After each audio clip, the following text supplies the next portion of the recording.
Mais il y a deux écueils dans lesquels nous on considère qu'il ne faut pas tomber, même trois. L'histoire musée, le côté conservateur, mais conserver quoi? Conserver quelque chose qui de toute façon ne sera jamais pareil, puisque par définition, il suffit d'observer la nature et les civilisations humaines ont une forme organique et naturelle. Et surtout l'Europe, c'est le mouvement. Voilà, il y a un déploiement dynamique. Ce qui est important, c'est de consolider la source et la base sur laquelle ce déploiement se fait. Mais on ne retrouvera jamais nos petits papis avec les casquettes de Gavroche. C'est fini. Mais il faut que tout le monde se mette ça dans le crâne. Et c'est se fourvoyer que de croire à ça. Premier écueil.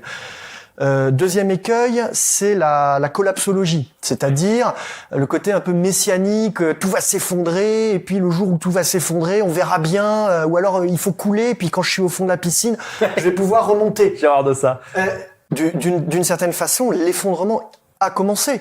Le QI est en baisse importante, les réflexes communautaires disparaissent au sein des foyers, les genres, l'indifférenciation des genres fait qu'il y a plus les femmes ne sont plus des femmes, ne se reconnaissent plus comme des femmes, les hommes comme des hommes, donc ce qui est la base d'une société, c'est-à-dire assurer la filiation au cœur du foyer, de la famille, n'est plus permis. Donc c'est une vraie décadence et un vrai affaissement. Donc l'écroulement a déjà commencé.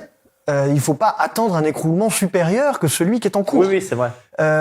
Troisième écueil dans lequel il faut pas tomber, d'une certaine façon, c'est une certaine dérive dans le survivalisme, c'est-à-dire Position antisociale en quelque sorte. Exactement. Ouais. Une position antisociale et de recroquevillement individualiste.